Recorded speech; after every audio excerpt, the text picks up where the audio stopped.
ওরে কাফের মক্কাবাসী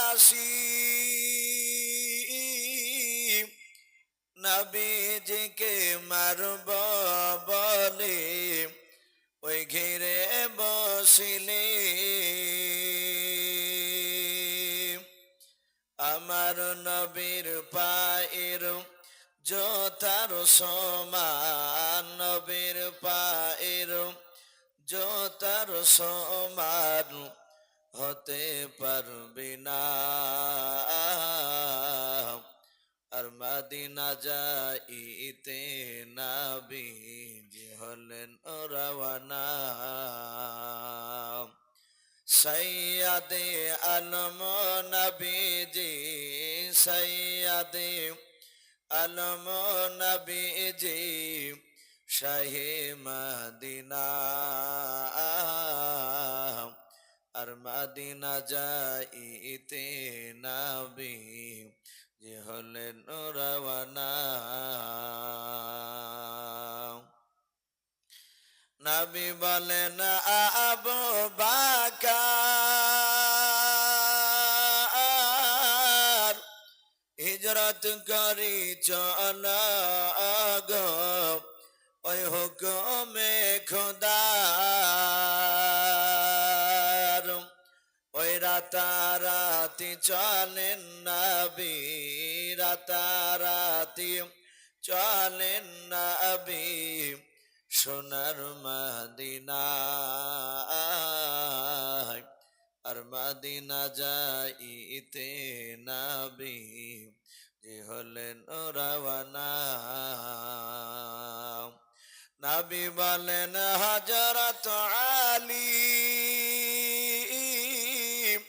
আমার বিছানায় শুয়ে যাও গো ওই তোমারে বলি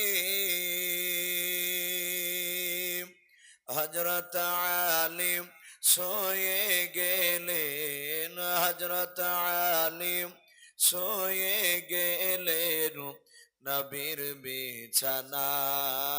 বিছানায় আর মদিনা যাইতে নবীজি হলেন রওয়ানা সৈয়দে আলম নবীজি সৈয়দে আলম নবীজি শাহে মদিনা আর মদিনা যাইতে নবীজি হলেন রওয়ানা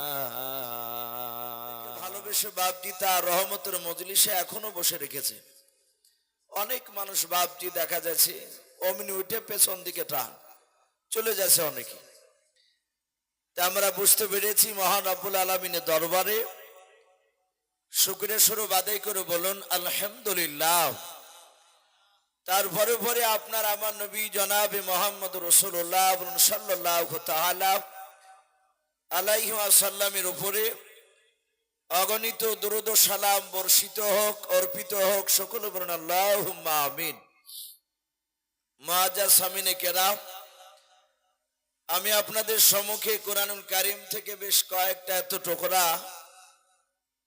তেলাওয়াত করেছি তার পরপরই বিশ্ব নবীর পবিত্র জবান থেকে মাত্র একটা হাদিসের টুকরা পাঠ করেছি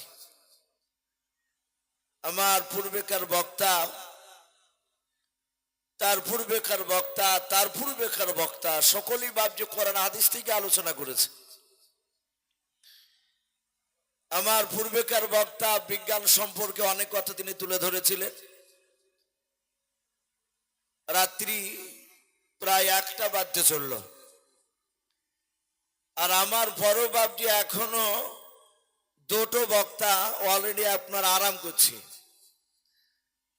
ওরা ভেবেছিল মনে হয় আজকে আমাকে রাত্রি 3টায় ফেলবে আর কারি সাহেব ওই কথাই বলেছিলেন যে ভাই সে লাস্টে এই যাহাতে আমার নাম ঘোষণা করেছে আর ওদের মনটা ভারী হয়ে গেছে তো ভাই যাই হোক বেশি লম্বা চড়া আমি করব না অনেক বক্তব্য শুনলেন আমি এমন একটা নবীর কথা আপনাদের সামনে তুলে ধরব যে নবীর কথা আপনার আমার নবী জনাবে মোহাম্মদ রাসূলুল্লাহ সকল মানুষ সাল্লাল্লাহু আলাইহি ওয়াসাল্লাম।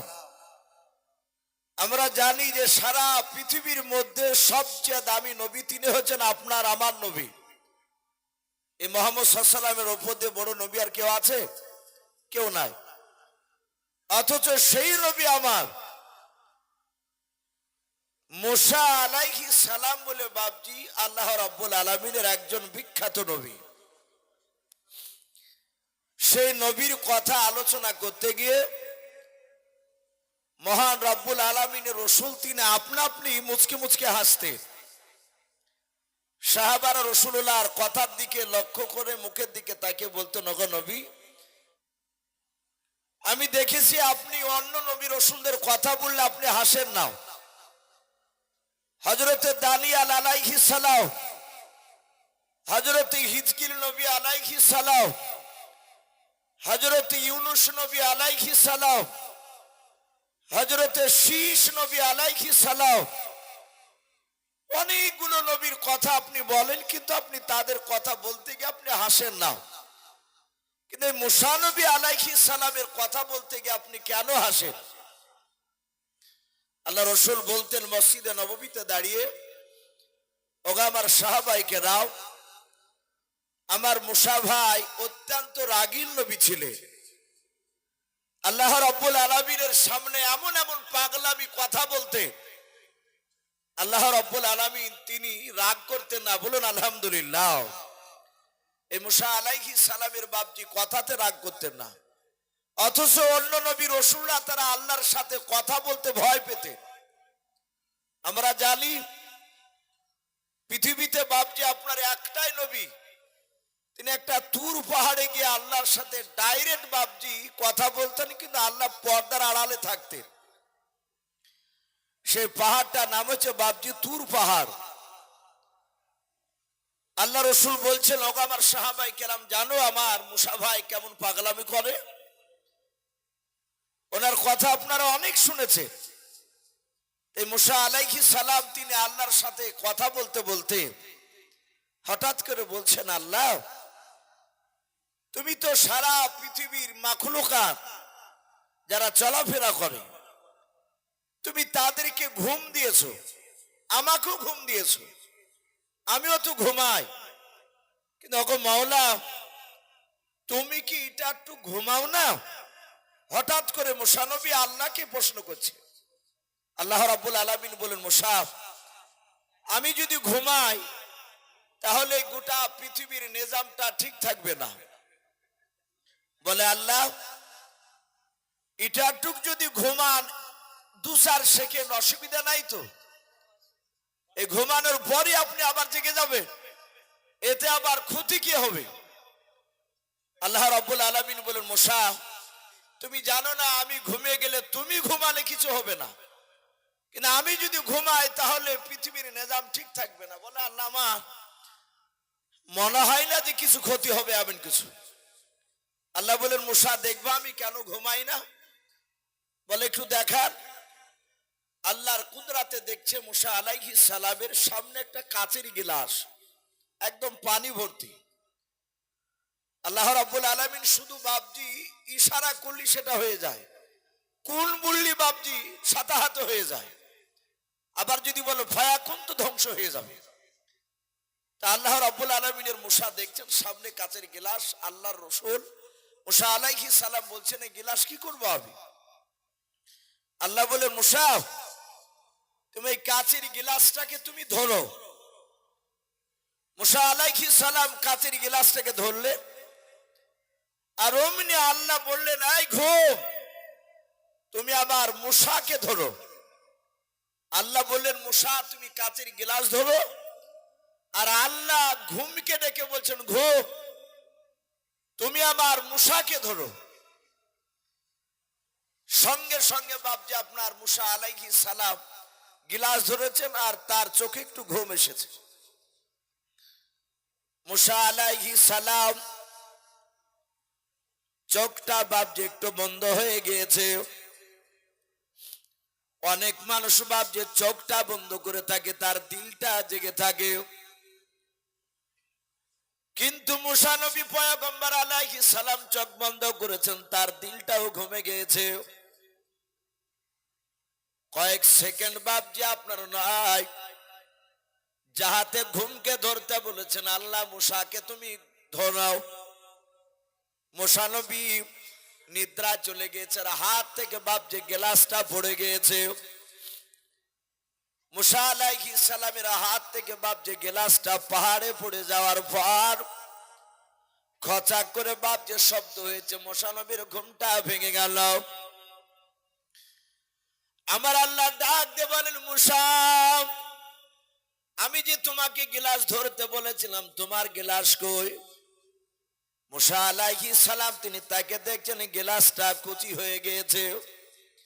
বলে, আল্লাহ, আমি একটু ঘুমে গিয়েছিলাম, আমার জানা ছিল না হাতে গ্লাস আছে। আল্লাহ বলেন, মুসা,